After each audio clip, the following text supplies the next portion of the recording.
All right, thank you very much, members of the media, for being here. My name is Brad Henderson. I am the mayor of the town of St. Andrews. I appreciate everyone's patience for this press conference. Currently, right now, we are facing an active and ongoing situation with a forest fire. Although progress is being made, it's important to note that at this particular time, the fire is still not controlled. So right now it is very important that weather conditions remain the same, and I know the fire chief will speak to it momentarily, but that is a big factor in the continued success of getting this fire in order. I know that members of Chamcook and the Bocabec area really do want to get back to their property and make sure that it is intact, but at this particular time, please do not return to the area. Not only are you putting yourself in danger, but you are also putting emergency response team members in danger as well. As long as an evacuation is in place, the W.C. O'Neill Arena complex will continue to be open, and the Red Cross is on site. And for those that may experience any power outages, the arena is equipped with a generator for charging stations and has a generator capacity even without fuel to operate for 3 days. I will say before passing it over that as a community, we are overwhelmed by the amount of support and kindness that is being demonstrated, not just by our residents at our businesses, but also the neighboring communities. And again, Fire Chief will talk a little bit about some of the support it's receiving, but this extends not only to their fire teams, but to their mayors, businesses. I could speak all day about the number of businesses that have already made donations, even outside this community, and the number of people that have reached out. So your kindness is greatly appreciated.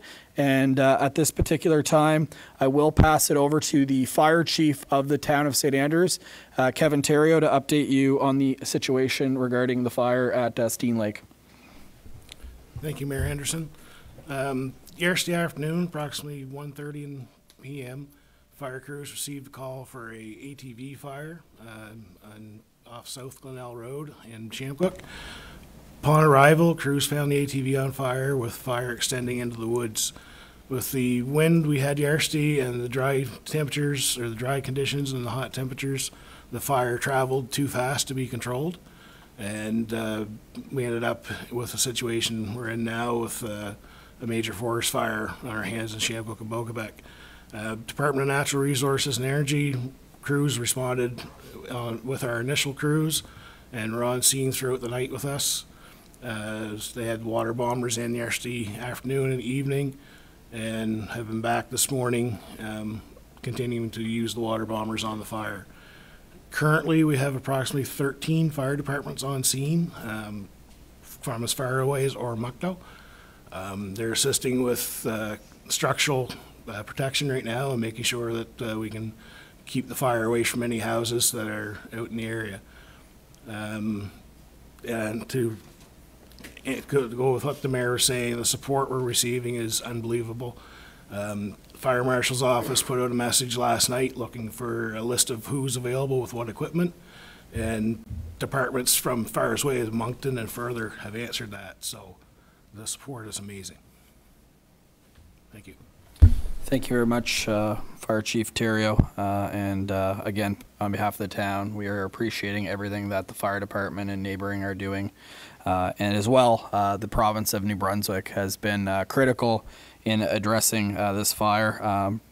Literally from the first hour, I received a call from the MLA of St. Croix, Kathy Baucus, so I'll pass it over to Kathy for a few words at this point.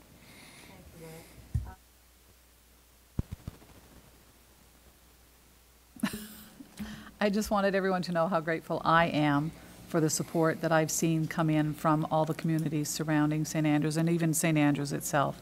People have gone above and beyond, whether it be reaching out and offering meals, beds, or transportation for livestock that might have to be moved.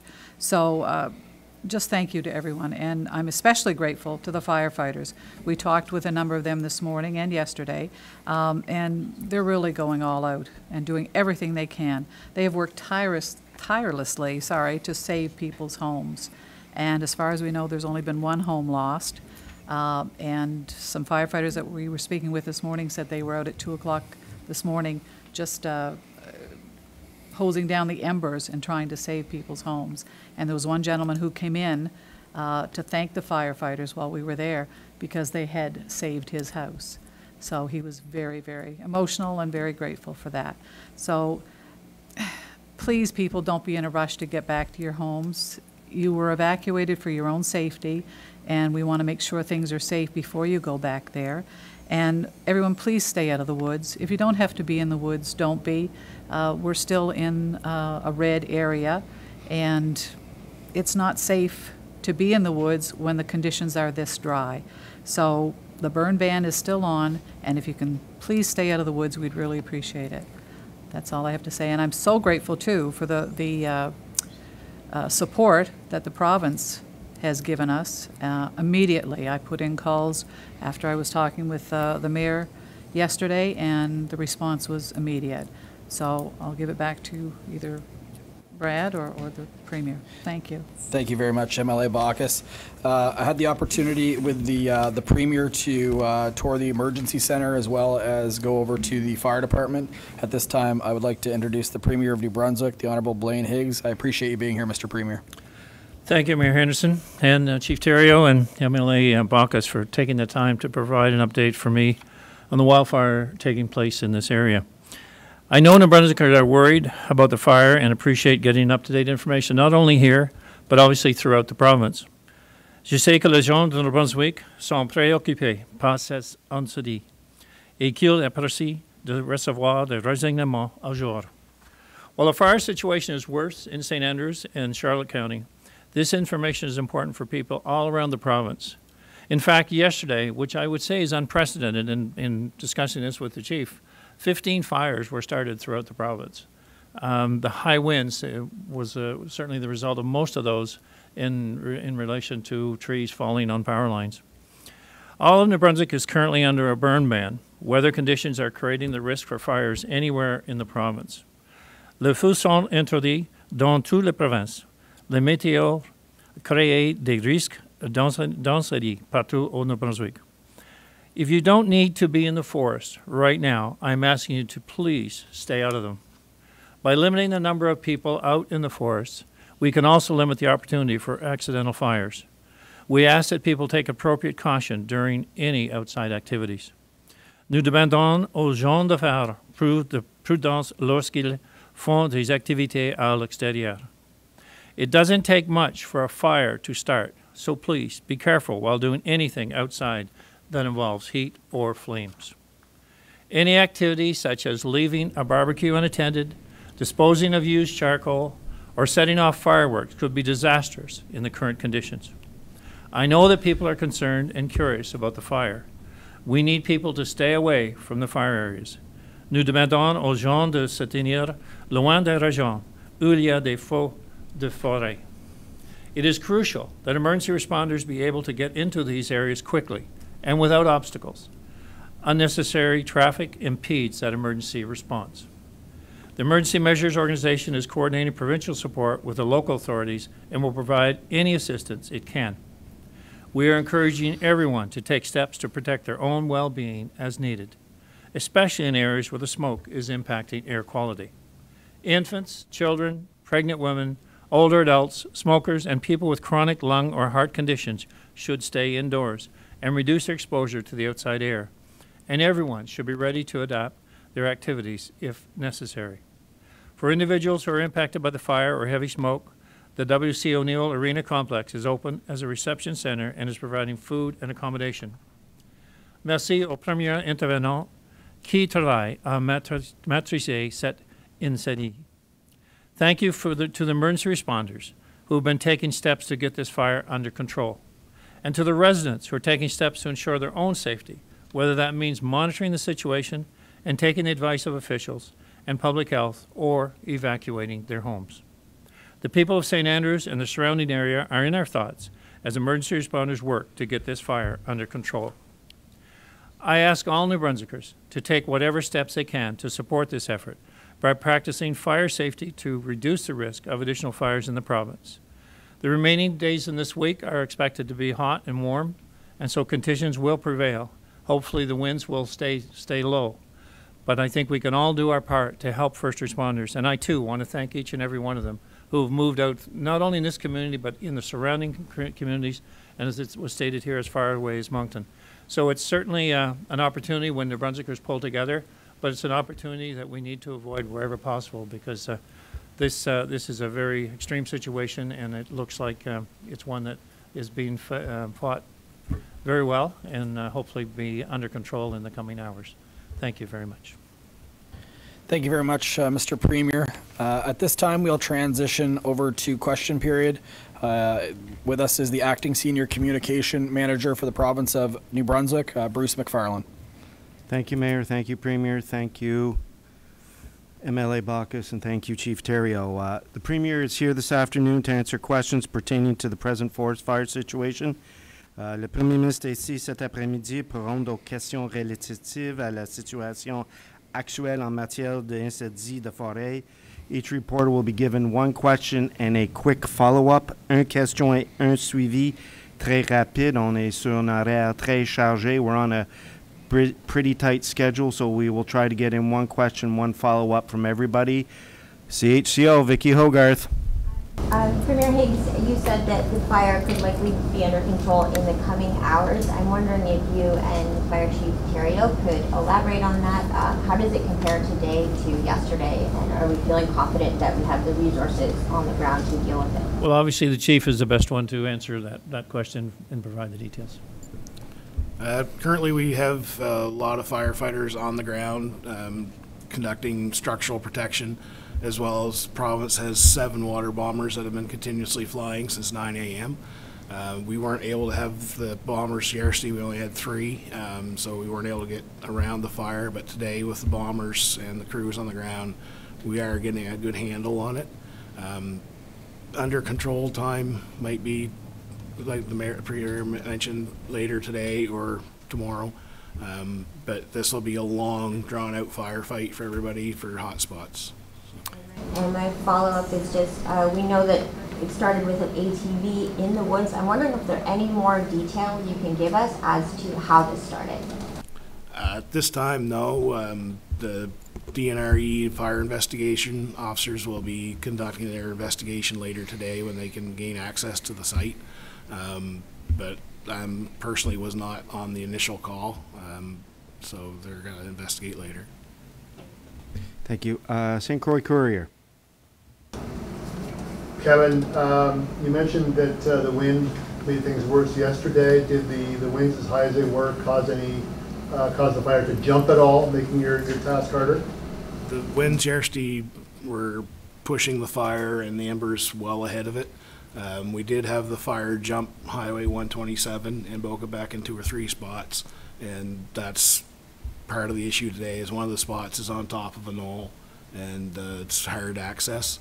And when they flew over earlier today in the helicopter, you could see where it jumped from hilltop to hilltop to hilltop. So it was, the wind was pushing it. Follow-up. One other, I understand there was a power outage in town yesterday. Did that have any effect on your ability to respond to the fire? The power outage did not affect our response to the fire yesterday. It was a result of the fire that where it was a power outage. There's a main transmission line runs right through where the fire was. We contacted NB Power to have the power shut off, and it took them a couple hours to get it rerouted around that one section, but it didn't hamper what we were doing. CTV, Nick Moore. Mr. Premier, what can you say about the number of firefighters who might not be in the province fighting firefighters elsewhere? Are they back here? Are they being told to come back here? What's the update on that? Yes, they are back here. We confirmed that in the call last night. We kind of got an understanding of who was available, and that was certainly one of the immediate requests. That did we have as many people as possible here in the province? And so, and then this morning on the call, we went through that again about the numbers, and so I was told that all of our firefighters were back in the province. We basically, out of province, we had some aircraft that were out of province that came back yesterday. Mr. Moore. And for the chief, just wondering, for people who are still out of their homes, it doesn't appear like they'll be going home in the next few hours. So what is your message to them? How long at this point should they be preparing to stay out of their homes? At this point in time, tonight for sure. You'll be out of their homes.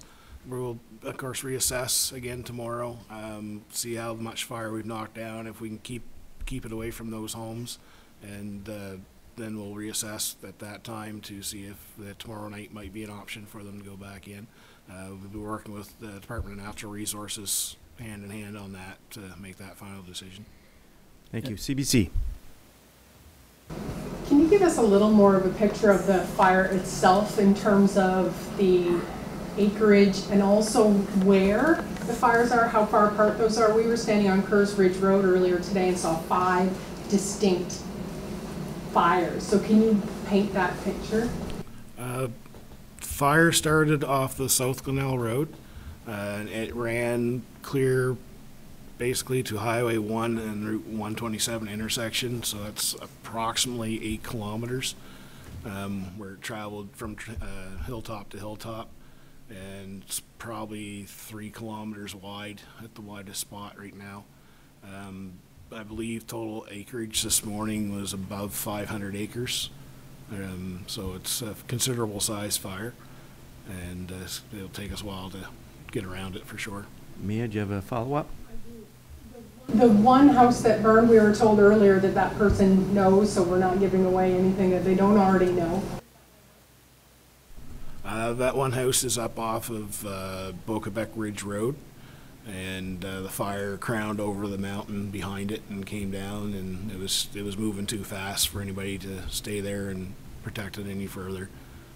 So unfortunately we did lose the one house, but the animals and the people are safe, so that's the main concern. Thank you, Chief. Thank you, Mia.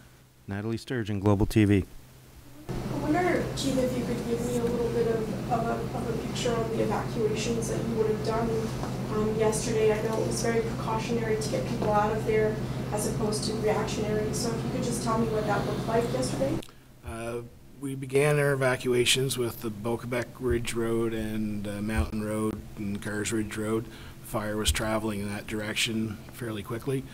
The wind turned on us and started back, so we expanded the evacuation order to include everything on the north side of the Route 127 from the South Glenelg Road to the Highway 1. And when the wind turned in the evening and started to the south of Route 127, we evacuated everything on the southern side of the road from South Glenelg Road to the number 1 highway. So do you know how many homes that would have been? it's approximately 250 to 300 homes, somewhere in that range. And just as a follow-up, you mentioned that it's going to take a while to kind of quell the hot spots that are going to be there. How challenging will that be, and what will that entail for the next few days? It's quite challenging. New Brunswick in itself is fairly a level province, but one of the highest peaks in Charlotte County is actually Chickahominy Mountain, which is one of the ones that's affected. So it's some spots is almost a vertical climb for members to get in. So it's going to be access is going to be very difficult for everybody to get in and actually get to the hot spots. Thank you. Radio-Canada, Alex Villeneuve. Mr. Thériault, I saw your name. Do you speak French? Unfortunately, no. Okay. You said that you're getting a good end-on on the fire. What are the positive signs that are happening right now? some of the positive signs are right now the fire is not crowning or getting into the trees. It's remaining as a ground cover fire where it is. So it's more of a smoldering fire now than actual live flame and running. So that's one good sign. The smoke has died down quite a bit since the water bombers have been on it, so we can see now where each individual hotspot is, and we can direct crews more directly to there. And are you expecting more evacuation in the next days or today? Right now, no. We believe everybody we need to evacuate's been evacuated. Again, we will reassess if something changes and the fire starts running again. But right now, we believe all evacuations are done. Let's see. BNI, Brunswick News. Hi, my name is Andrew Bates. When I spoke with you earlier, you were talking about making sure there are no other things flare up around the province. What sort of things are being done with fire prevention or fire enforcement throughout New Brunswick? I guess at this point, EMO is working with the Department of Natural Resources and Energy, scouting all the fire situations that have materialized. Out of the 15, we were down to only 4 that were listed as out of control, and I think in the update this afternoon, that could be down to 1, which would be the one that's here that's still being worked on. So, but all throughout the province, there's continuous surveillance and activity with the hotspots that existed. Follow up, Mr. Bates? Sure. What, right now, in addition to that one house that we heard about, what else is happening in terms of interface fires with residential areas? This one's interfacing in numerous locations. There's spots where the fire burnt right around houses. Luckily, we were in there and got things wet down before it got to it, so it didn't get to the house itself. But you can actually see where the house was surrounded by fire in different locations. So it is a major interface fire for this area. Thank you very much. Merci, Monsieur Premier Ministre. MLA Baucus, thank you. Mayor, Chief Theriault. Thank you very much, ladies and gentlemen. Merci beaucoup.